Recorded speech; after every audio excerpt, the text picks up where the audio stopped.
It's a pleasure to be with you, Mark Hafeman. It's a pleasure to be with you too. And we are at the White's Gallery, where you are a premier featured artist in the hot spot. The whole front of the gallery has Mark Hafeman's work in it. It's lovely. It is, and Miguel here at White's has done a great job of hanging it, and it's just beautiful. I think anybody walking down the street can look in and see my art for 100 feet. Yes, it's really nice, especially with almost a soccer field of art. Yes, I love it, with the gold frames. Now, we wanted to sit down today to tell a little bit about your story. It is actually not too shocking that you wound up working as an artist because of your family's background. Tell us. That's right. My dad was a real estate broker. My mom was an artist. So I had a brush in my hand when I was 3 years old. Wow. Yeah. She did portrait art, which was all indoor. I wasn't that thrilled with being indoors as a child, nor am I as an adult. Or an adult child. Oh, goodness. So it's no surprise that your paintings are outside. So all my paintings are outside, plein air landscape paintings. I paint outside. That's what I do. And yeah, but before we get into your methods, because we're going to talk about that in a full video. Right. And my dad was a real estate broker, and so I got my license when I was 18. And it's lucky for me, actually, that I did real estate first and then painting once I had enough financial ability to afford to be a painter. Oh my goodness, we've heard of the starving artist, and that's never fun. And so certainly you weren't, which is lovely, but I think it's also fascinating to share a little bit about your education, because it's not traditional. No, I went to Georgetown, and I was a double major in philosophy and history, and then I went to law school. Really? Here in Los Angeles. That's what brought me here. My cousins all lived here at that time, and so I wanted to go to law school near my cousins. They've since moved, and I'm still here. And you didn't decide to be an attorney. Tell us why. I hated it. I worked. I hated it. I worked for basically a personal injury law firm for a while. A lot of money, but not a lot of fun. It was just horrible. So then I thought, I actually did a lot of soul searching and asked, well, what would my passion be? So I decided to be an inner city school teacher. Wow. So I taught inner city students in East LA and even in South Central for almost 30 years. Oh my goodness. I know I look too young to have taught them. Yes, I would concur and agree and concur. And you know, I was painting mainly on vacations and whenever I had free time, but I always had such a passion for painting, but not the time. Between the real estate and then working in school and everything.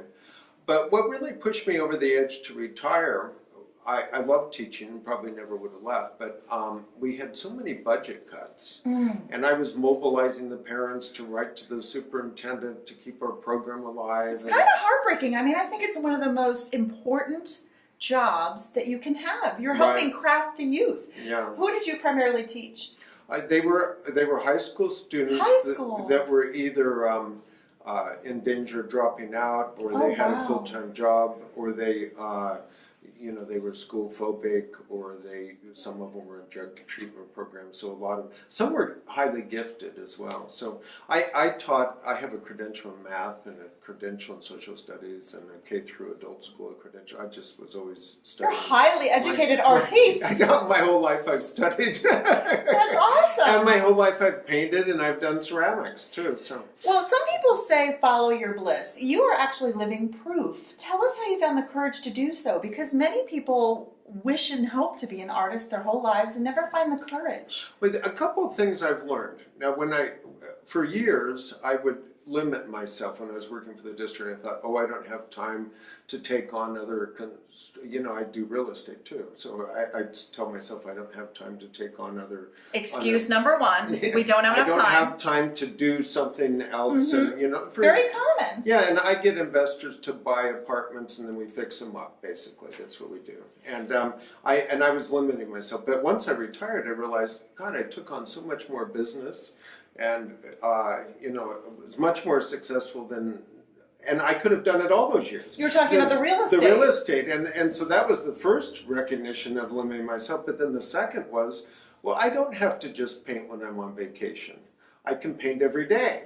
And you do. And so now He I paints paint every day. Have you ever met a human being who does that? I haven't. That's so special. I go into withdrawal if I don't paint. I bet.